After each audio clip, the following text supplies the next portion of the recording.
Good morning students, कैसे हो? आशा करता हूँ कि कुशल होंगे, अच्छे होंगे। एक बार फिर से शारदा सदन ग्रुप ऑफ एजुकेशन चैनल पर आपका हार्दिक अभिनंदन है, स्वागत है। हम संस्कृत व्याकरण पढ़ रहे थे। पिछले वीडियो में हमने हल संधि पढ़ी थी। हल संधि में 3 नियम पढ़ लिए थे। पहला नियम ष्टुत्व संधि, ष्टुत्व, दूसरा ष्टुत्व, तीसरा जश्त्व।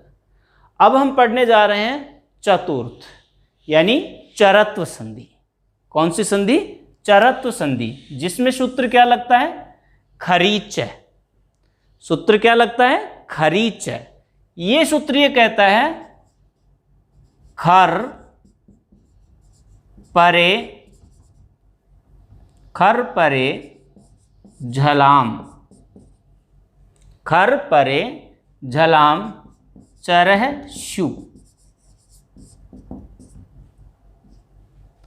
खर परे झलाम चरह शु, यानी इससे क्या अभिप्राय है?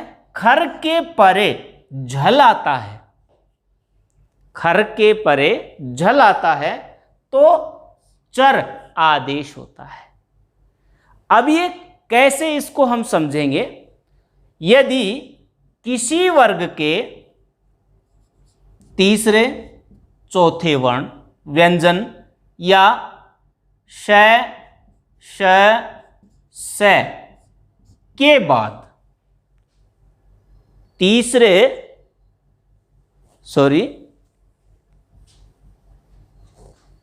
य, र, ल, व, है के बाद किसी वर्ग का पहला दूसरा व्यंजन या श, स, स में से कोई व्यंजन आता है, यानी पहले क्या आना चाहिए? ये, यानी झल।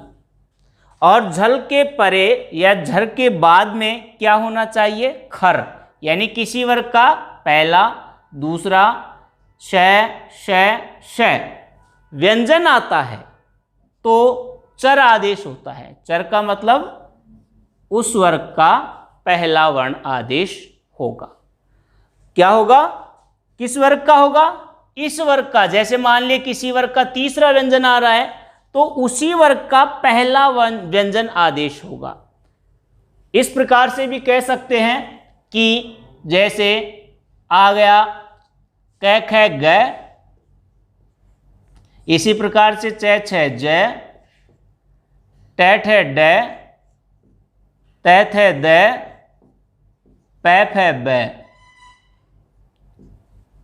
ये हो गए 5।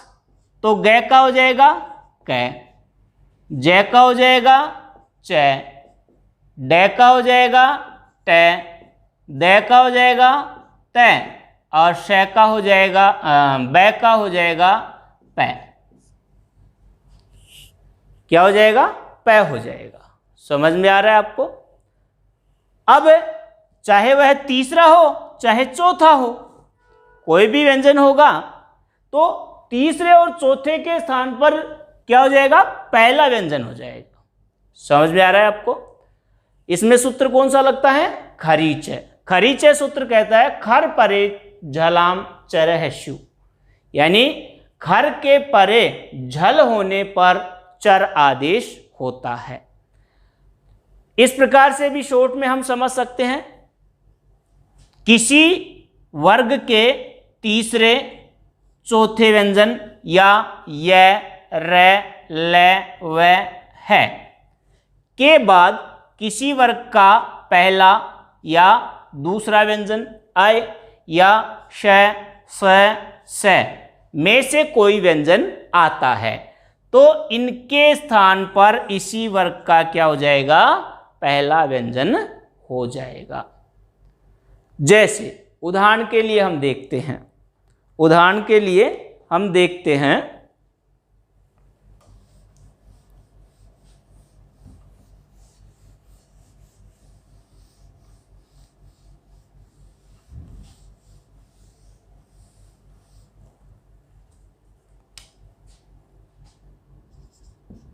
शरद प्लस कालः। यहां पर देखिए क्या आ रहा है, द आ रहा है, द के बाद में क्या आ रहा है, यानी ये किसी वर्ग का तीसरा है, ये किसी वर्ग का पहला है। तो हमें क्या करना है, इस तीसरे के स्थान पर इस वर्ग का पहला कर देना है, नियम यही कहता है। तो यह द किस वर्ग का है, तय वर्ग का है, तय पहला है और द तीसरा है, तो द को पहला कर देना है और ये क्या बन जाएगा, शरद कालः। क्या बनेगा, शरद कालः। इसी प्रकार से विपद कालः, विपद कालः, तो इसको क्या बनाओगे आप, क्या बनेगा, विपद विपद कालः। यहां तय हो गया किसका, द का। कुकुब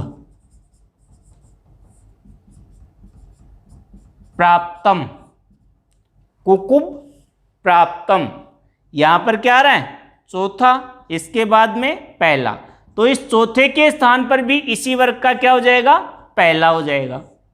तो यहां भय, पै फ भ ब भ चौथा आ रहा है, तो पै वर्ग का है, तो भय के स्थान पर हमें क्या आदेश कर देना है, पै आदेश कर देना है, और ये क्या बन जाएगा, कुकुब प्राप्तम। समझ में आया आपको। तो ये है कौन सी संधि, चरत्व संधि। समझ में आया होगा। अब अगली संधि देखते हैं। अगला नियम क्या कहता है, अगला नियम है अनुस्वार संधि। कौन सी है, अनुस्वार संधि।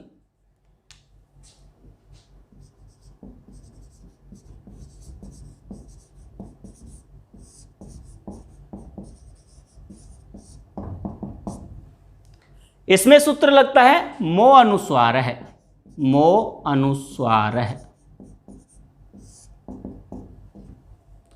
मो अनुस्वार है। कैसे होगा इसमें देखते हम। यहां पर क्या आ रहा है, मैं को क्या आदेश होगा, अनुस्वार। ये नियम ये कहता है यदा मैं कार है पश्चात कोऽपि व्यंजन है आयाति तदा मैं कारम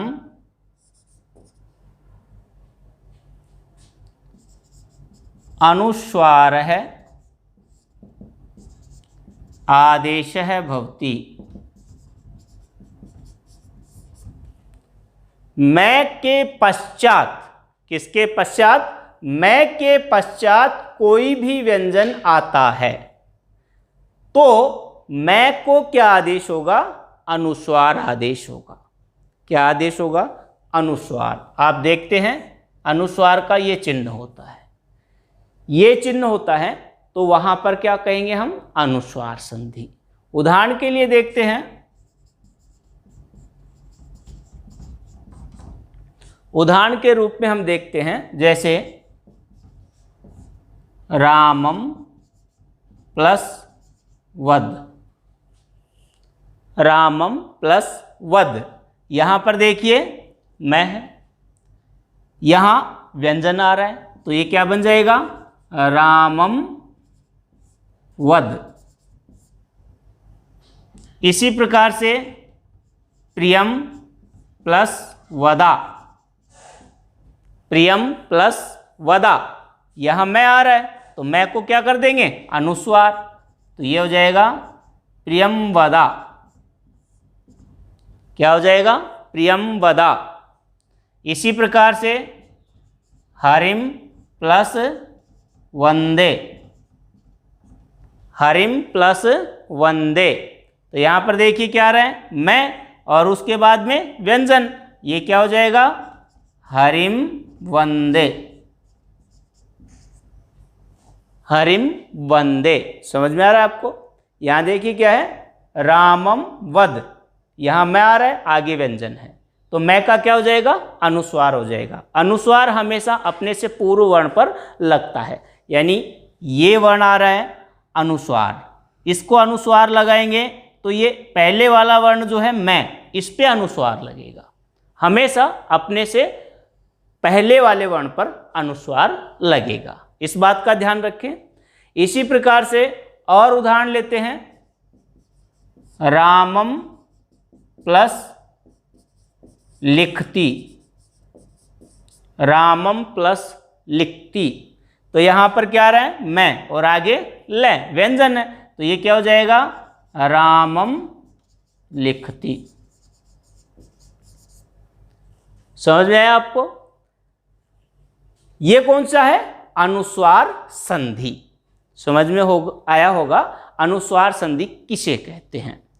अब अगली संधि है, छठा नियम जो है वो है पर सवर्ण संधि।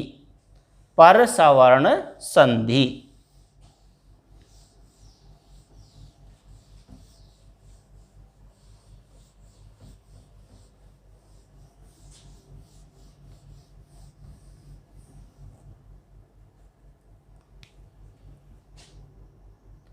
अगला नियम है पर सवर्ण संधि।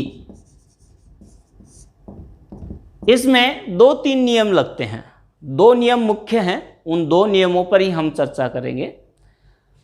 2 नियम में सबसे पहला है अनुनासिक, अनुनासिक संधि। कौन सी संधि है, अनुनासिक संधि। इसमें जो सूत्र लगता है वो है यरो अनुनासिके अनुनासिको वा, यरो अनुनासिके अनुनासिको वा, यरो अनुनासिके अनुनासिको वा, यर परेशात अनुनासिक वर्ण है भवति तदा यर स्थाने अनुनासिक है भवति। यानी कहने का मतलब उसको अनुनासिक वर्ण आदेश होता है। समझ में आ रहा है? कहने का मतलब यह है, शॉर्ट में इस प्रकार से समझ सकते हैं, यदि किसी वर्ग के पहले वर्ण के बाद, किसी वर्ग के पहले वर्ण के बाद किसी वर्ग का 5वां वर्ण आता है, ये अनुनासिक हो गया और ये क्या हो गया, यर, यानी पहला वर्ण हो गया। किसी वर्ग के पहले वर्ण के बाद किसी वर्ग का 5वां वर्ण आता है तो इस पहले के स्थान पर भी हम क्या कर देंगे, 5वां वर्ण आदेश कर देंगे। इस पहले के स्थान पर 5वां वर्ण हो जाएगा। जिस वर्ग का है उसी वर्ग का 5वां वर्ण आदेश होगा, जिस वर्ग का है उसी वर्ग का 5वां वर्ण आदेश होगा। समझ में आ रहा है? इसकी परिभाषा इस प्रकार से बना सकते हैं, यदा कश्चित कश्चित वर्गस्य प्रथम वर्णात् वर्णात् पश्चात कश्चित वर्गस्य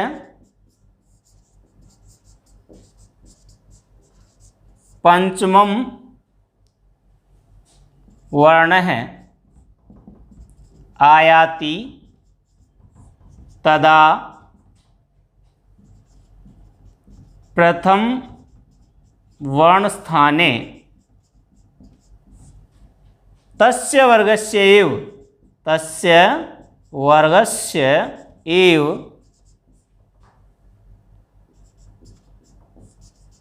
पंचमम वर्ण है आदेश है भवति।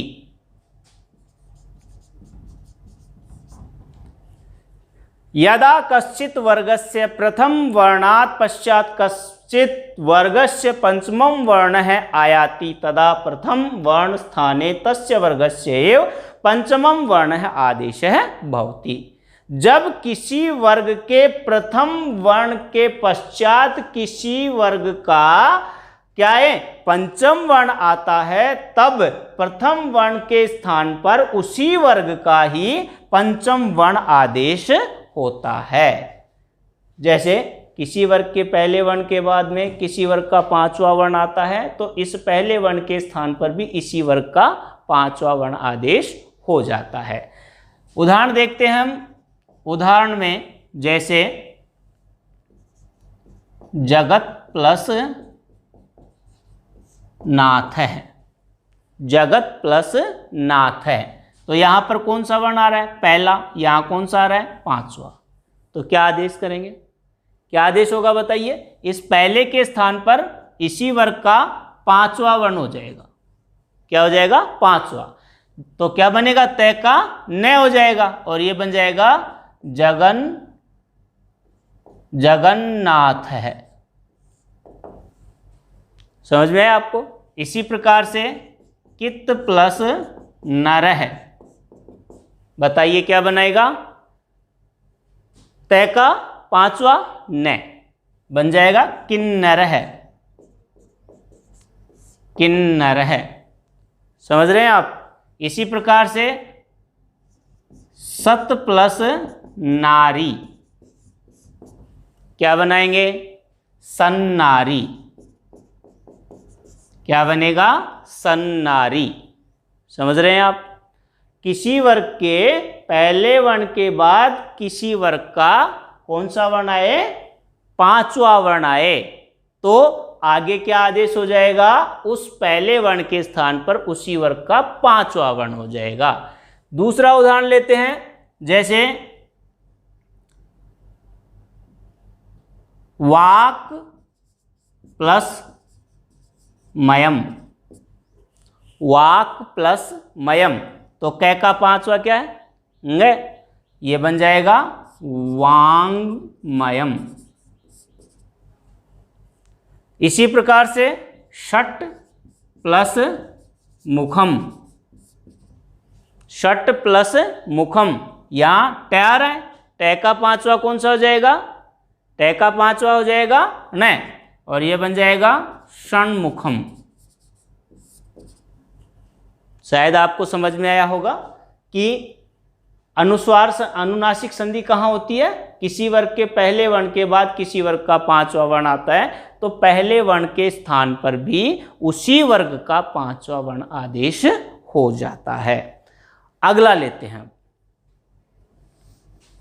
इसमें ही परसवर्ण संधि में दूसरा,